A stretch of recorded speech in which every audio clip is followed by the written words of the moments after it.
নমস্কাৰ শ্ৰদ্ধা ছাৰবাইদেউসকল আমাক গুণোৎসৱ 2025 অনলাইন যেটো সেলফ ইভালুয়েশন হেতু ইতিমধ্যে আমাক কমপ্লিট হৈ গৈছে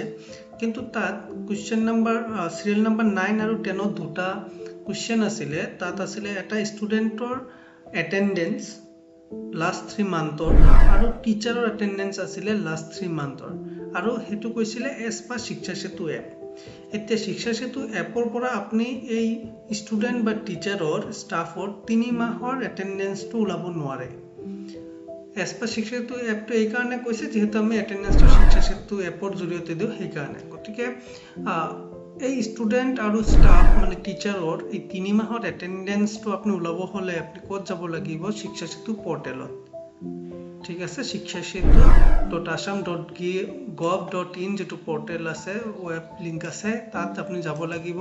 তাত গলে আপোনাৰ স্কুলখন গৈ লগইন কৰিব লাগিব আপোনালোকে জানে পৰ্টেলত কেনেদৰে লগইন কৰে হেতুলৈ আৰু ইমান আলোচনা কৰাৰ বিষয় নহয় তো যে নহওক আপুনি স্কুলখন লগইন কৰাৰ পিছত আপোনাৰ ওচৰত এই ধৰণৰ ড্যাশবোৰ্ডটো খোল খাব ড্যাশবোৰ্ডটো খোল কৰাৰ পিছত আপুনি কি কৰিব লাগে আপোনাৰ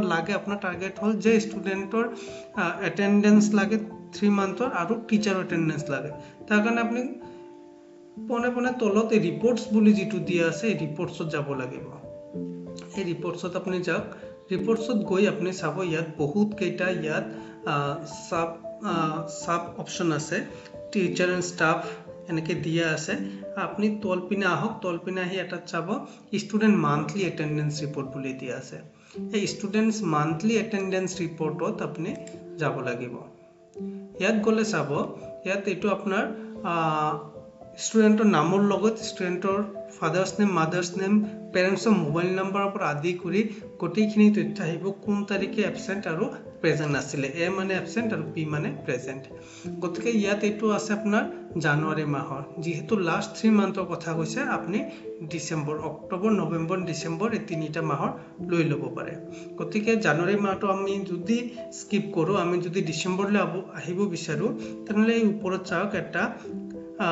কাৰ্ভ চিন দিয়া আছে যে আমি ইয়াত ক্লিক কৰি আমি ডিসেম্বৰ মাহলৈকে আহি যাম এই ডিসেম্বৰ মাহ আহাৰ পিছত ইয়াত চাব একদম গোটেইখিনি পুৰা মাহৰ তথ্যখিনি ইয়াত দিয়া আছে গোটেই মাহৰ তথ্যখিনি ইয়াত দিয়া আছে 1 তাৰিখৰ পৰা আৰম্ভ কৰি 31 তাৰিখলৈকে ডিটেইলটো দিয়া আছে কোনজন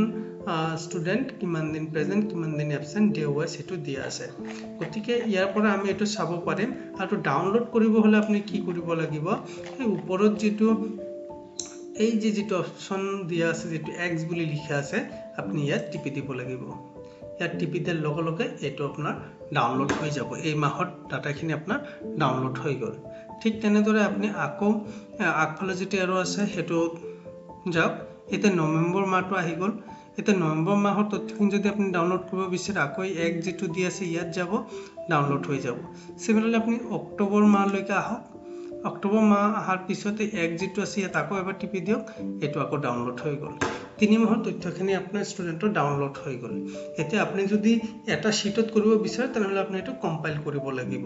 আৰু যদি হেতু দৰকাৰ নাই আপুনি সিম্পলি এটা ডাউনলোড কৰি ৰাখক যেতিয়া এক্সটাৰ্নালে খুদিব আপুনি এটো দেখাই দিব বা আপুনি যদি তাতো অসুবিধা পায় আপুনি সিম্পলি আপোনাৰ শিক্ষা সেতুত আপোনাৰ স্কুলখন লগইন কৰি এই ৰিপৰ্টছত আহি ষ্টুডেন্টস মান্থলি এটেন্ডেন্স ৰিপৰ্টত গৈ এটো দেখাই দিব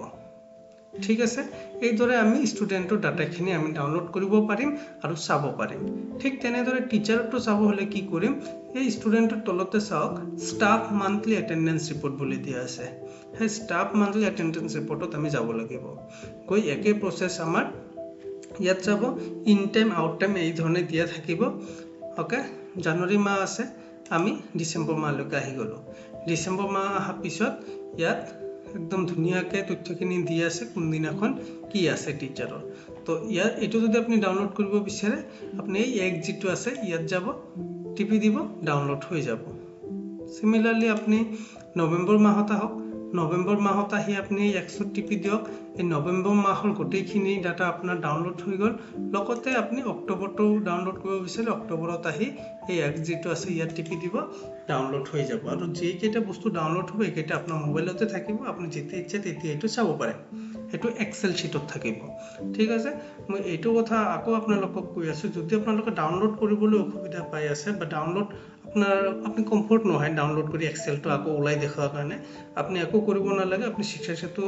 পোৰ্টেলটো খুলি লগইন কৰি এই ধৰণে গৈ আপনি ডাটাখিনি দেখাই দিব এক্সটাৰ্নাল বুজি যাব ঠিক আছে গতিকে এই ধৰণে আপনি টিচাৰ আৰু ষ্টুডেন্টৰ এই মান্থলি যেটো 3 মাহৰ যেটো ৰিপৰ্ট বিচাৰিছে এটেন্ডেন্স ৰিপৰ্ট বিচাৰিছে কিমান পাৰ্সেন্ট হেতু বিচাৰিছে আপনি এই ধৰণে এটো ডাউনলোড কৰি ল'ব পাৰিব গতিকে এইখিনি আছিল আমাৰ ষ্টুডেন্ট আৰু টিচাৰৰ এটেন্ডেন্স ৰিলেটেড এতিয়া আইছো আমাৰ ইনভিজিলেটৰ সকলৰ মানে কি কৰণীয় আছে ইনভিজিলেটৰ সকলক যেহেতু এটা অৰ্ডাৰ আমাৰ আহিছে যে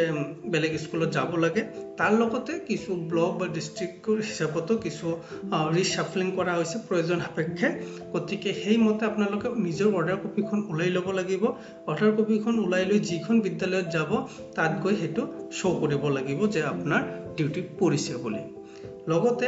নিজৰ স্কুলত আপনি তো হেদিনাখন এবসেন্ট থাকিব সেই কাৰণে আপনি কি কৰিব লাগিব ওডি এপ্লাই কৰি দিব লাগিব শিক্ষা সেতু এপৰ জৰিয়তে ওডিত যাব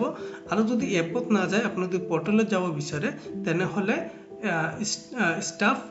এবসেন্ট ৰিজন আপডেটটো আপনি কৰি ল'ব লাগিব গতিকে সেই বস্তুবিলাক কেনেকৈ কৰে হেতু আপোনালোকে নিশ্চয় জানে সেই মতে আপোনালোকে কৰি ল'ব ঠিক আছে আৰু এটা বস্তু পাহৰি না যাব যিখন বিদ্যালয়ত যাব আপোনাৰ ইনভিজিলেটৰ ডিউটি কৰিবলৈ তাত এটা ৰেজিষ্টাৰত আপনি সিগনেচাৰ কৰিব লাগিব গতিকে তাত গৈ যদি কোনো ৰেজিষ্টাৰ না পায় আপনি হেড অফ দ্য ইনষ্টিটিউশন বা নোডাল যিজন আছে মনোসবৰ তেখেতক ক'ব যে ৰেজিষ্টাৰ এখন দিয়ক